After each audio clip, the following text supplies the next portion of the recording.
On a rough surface, rough horizontal surface, एक horizontal surface तो थोड़ा लॉग टेबल और थोड़ा आसान हो जाएगा आप लोगों को। तो वो वीडियो जरूर देखना, क्योंकि वो वीडियो देखोगे ना, भले आपके एग्जाम में आ रहा है नहीं आ रहा है। सो दोस्तों अब हम करने जा रहे हैं अपना 6 चैप्टर का जो एक्सरसाइज के क्वेश्चन है वो करवाने जा रहा हूं। देखो गाइस एक चीज जरूर बोलूंगा, ग्रेविटेशन ये चैप्टर का एक्सरसाइज का क्वेश्चन जरूर देखना, क्योंकि उसमें मैंने आप लोगों की मांग थी तो एक चैप्टर मैंने विथ लॉग टेबल के साथ बहुत टाइम लेके, क्योंकि देखो वीडियोस बहुत बड़े बड़े बन जाते हैं जब लॉग टेबल यूज करते हो, तो वो वीडियो जरूर देखना, क्योंकि वो वीडियो देखोगे ना, भले आपके एग्जाम में आ रहा है नहीं आ रहा है, बट एक बार जरूर जाके देखो, क्योंकि उसके अंदर किस तरह से लॉग टेबल कहाँ कैसे यूज करना है सभी कुछ चीजें मैंने बताई है। तो वो चैप्टर के जो एक्सरसाइज क्वेश्चन जरूर देखना है। तो चलो स्टार्ट करते हैं 6 चैप्टर के एक्सरसाइज के questions. So choose the correct answer. Change in a dimension is known as, आप सभी को पता है, यहाँ हम टिक कर देते हैं, क्या कहते हैं जब डायमेंशन चेंज होने को? Deformation. The point on a stress strain curve at which the strain begin to increase even without increase in a stress is called yield point। देखो भाई अगर आप एक्सरसाइज सॉल्व कर रहे हो तो सबसे पहले मेरा वीडियो देख लो, पूरे लेक्चर्स में वीडियो देख लो, देखो ये सब क्वेश्चंस आराम से कर लोगे, इवन जो बाकी क्वेश्चन नंबर 2, 3 दिया हुआ है वो भी आराम से कर लोगे। इसके बाद guys strain energy of a stretch wire is 18 into 10⁻⁻3, 18 into 10⁻⁻3 and strain okay divide per unit volume of the same wire and same cross section is 6 into 10⁻⁻3। तो ये कैंसल, ये कैंसल, 6 1 जा 6, 6 3 जा 18, तो ये आ जाएगा 3 और यूनिट क्या दिया हुआ है? यूनिट जी जे जे, अच्छा यहाँ गड़बड़ दिया हुआ 3 मीटर क्यूब, तो भाई ये हो जाएगा बी। ओके अब आगे चलते हैं।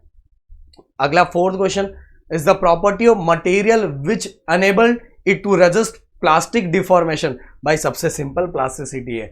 अब आगे the ability of material to resist fracturing when a force is applied to it, ये भी मैंने, ये सभी चीजें मैंने एक्सप्लेन की हुई है। इसका आएगा हार्डनेस, ओके, रेजिस्ट करता है, फ्रैक्चर होने से रोकता है कौन? हार्डनेस। हार्डनेस जो प्रॉपर्टी होती है मटेरियल की। अब चलते हैं न्यूमेरिकल्स की तरफ। न्यूमेरिकल्स में अगर हम बात करें तो भाई सबसे पहला देखो पहले रीड करते हैं, calculate the coefficient of static friction. तो जो गिवन में जो जो चीजें लिखी है वो लिखते जाएंगे। गिवन क्या पहला है? Calculate the coefficient of static friction. Coefficient of static friction, तो ये हो गया निकालना है। मास कितना है? 50 kg। उसके बाद place on a horizontal table pulled by attaching a spring balance, the force is increased gradually, it is observe that the object just move when a spring balance is show 50 newton. मतलब limiting force of static friction ये कितना है? 50 Newton. Okay ये क्या दिया हुआ है? चलो मैं यहां बता देता हूं। एक टेबल है, टेबल के अंदर ऊपर बॉक्स रखा हुआ है, उसका मास 50 kg है, यहां से स्प्रिंग अटैच किया जिसके अंदर हम वेट ऐड कर रहे हैं। तो वेट ऐड कर रहे हैं तो हम क्या देख रहे हैं? The object just move when spring balance is 50 Newton.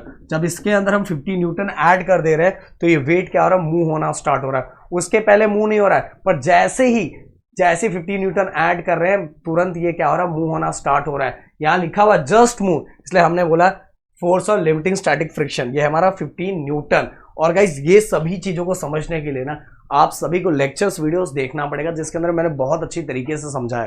तो ये हो गया न्यूमेरिकल्स। तो बहुत सिंपल है, बहुत ज्यादा सिंपल है।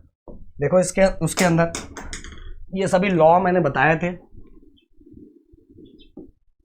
Okay static limiting force of static friction is directly proportional to normal reaction. Okay जब भी हम प्रोपोर्शनल के साइन को हटाते हैं तो दो चीजें लगती, इक्वल और कांस्टेंट, और यहाँ जो कांस्टेंट है वो है हमारा क्या?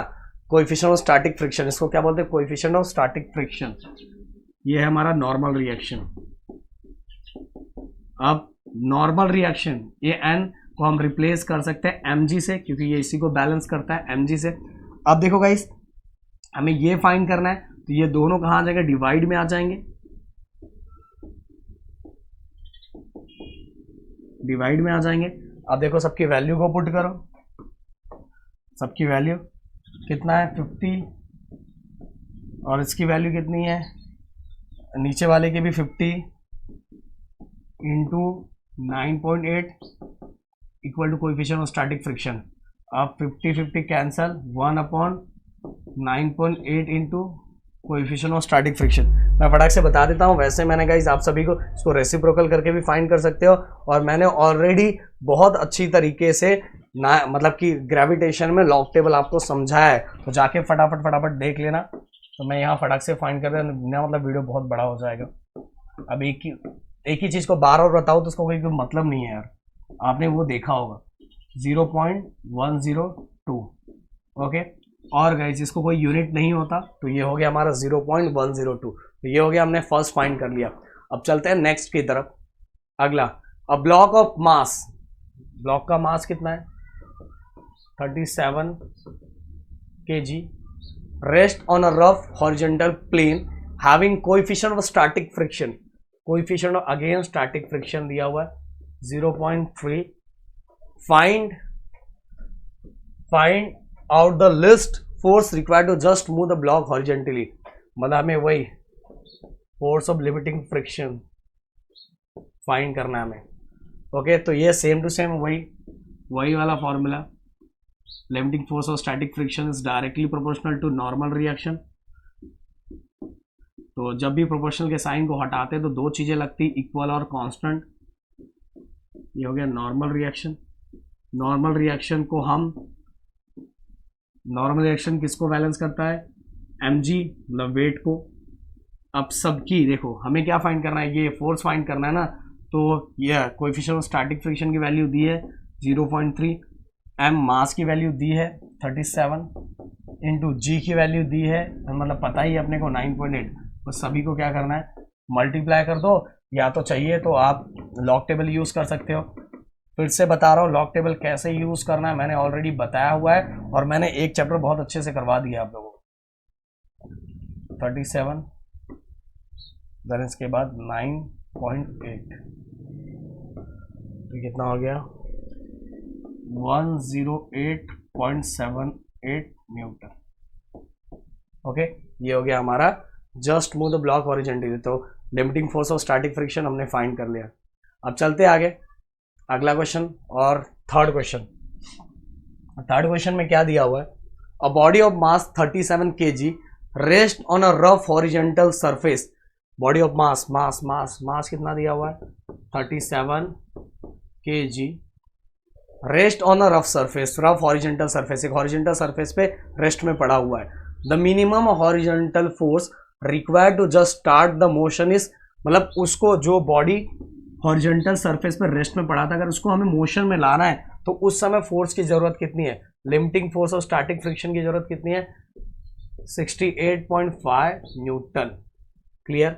इन order to keep the body moving with constant velocity a force of 43 newton is needed, मतलब कहने का मतलब अगर हमें उसके कंटिन्यू मोशन में रखना है, कंटिन्यूसली मोशन में रखना है, तो मतलब यहां जो फोर्स होगा ना वो हमारा ये स्टैटिक है, ये काइनेटिक है, तो ये होगा 43 Newton needed. What is the value of coefficient of static friction, तो कोएफिशिएंट ऑफ स्टैटिक फ्रिक्शन ये पहले फाइंड करना है, देन इसके बाद कोएफिशिएंट ऑफ काइनेटिक फ्रिक्शन, दोनों में फाइंड करना। बहुत सिंपल है, टेंशन मत लो। आपने अगर लेक्चर देखा होगा तो चीजें समझ में आ जाएगी बहुत आराम से। देखो कैसे कर रहे हैं हम लोग। सबसे पहला यही वाला, force of limiting force of static friction is directly proportional to normal reaction. तो जब भी हम नॉर्मल रिएक्शन को निकालेंगे तो दो चीजें इक्वल और कांस्टेंट। अब हमें यहाँ क्या फाइंड करना था, कोएफिशिएंट ऑफ स्टैटिक फ्रिक्शन, तो ये डिवाइड में आ जाएगा, और n मतलब क्या होता है mg इक्वल म्यू एस। ये n डिवाइड में, और n को हम किससे बैलेंस कर सकते हैं, वेट, और वेट का मतलब क्या होता है mg। तो f की वैल्यू कितनी दी है, देखो limiting force of static friction कितना है 68.5 अपॉन m कितना है 37 इंटू 9.8। तो फटाक से, और इसको भी कैसे सॉल्व करना है बताया हुआ है मैंने लॉग टेबल में। तो हमारा कितना आ जाएगा 68.5, ओके। एक काम करते हैं थोड़ा और वो करने के लिए, 68.5 हम इसको पहले एक साथ मल्टीप्लाई कर देते हैं, कितना है 37 इंटू 9.8। एक्चुअल अगर आप लॉग टेबल भी कर रहे हो तो नीचे वाले को एक साथ पहले मल्टीप्लाई कर लो, तो थोड़ा लॉग टेबल और थोड़ा आसान हो जाएगा आप लोगों के लिए। अब हम करेंगे 68.5 डिवाइड बाय 362.6, ये कितना हो जाएगा 0.188। ओके, ये हो गया हमारा कोएफिशिएंट ऑफ स्टैटिक फ्रिक्शन, ये हमारा निकल गया 0.188। अब दूसरा गाइस, हमें दूसरा क्या निकालना है, कोएफिशिएंट ऑफ काइनेटिक फ्रिक्शन। तो सेम टू सेम ऐसा ही करेंगे।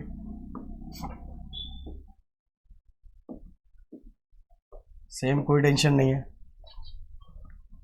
देखो, directly proportional to normal reaction, और नॉर्मल रिएक्शन को रिप्लेस करते हैं कांस्टेंट, और यहाँ कांस्टेंट क्या आएगा, कोएफिशिएंट ऑफ काइनेटिक फ्रिक्शन, और ये n के जगह पे mg हम लिख सकते हैं।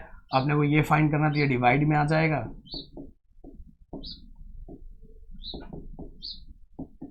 बाकी f कितनी वैल्यू है 43, m और g की वैल्यू तो ऑलरेडी हमने निकाला हुआ है 362.6 इक्वल, बस इसको डिवाइड कर दो, बस इसको डिवाइड कर दो, 43 डिवाइड बाय 362.6 कितना हो जाएगा, ये हो गया हमारा 0.118। ओके, तो दोनों हमने निकाल दिया, दोनों चीज़ें हमने फटाक से निकाल दी। अब यहाँ ले लो आप, मैं यहाँ इसको अच्छे से लिख दूँ, कोएफिशिएंट ऑफ स्टैटिक फ्रिक्शन 0.188 और कोएफिशिएंट ऑफ काइनेटिक फ्रिक्शन 0.118। तो गाइस ये हो गया हमारा। अब बाकी क्वेश्चंस करेंगे हम नेक्स्ट लेक्चर में। भाई जितना हो सके वीडियो को शेयर करो, लोगों तक पहुंचाओ, लोगों तक पहुंचेगा तो हमारे अंदर एक और मोटिवेशन आएगा। मिलते हैं नेक्स्ट वीडियो में। Thank you so much guys, जय हिंद दोस्तों।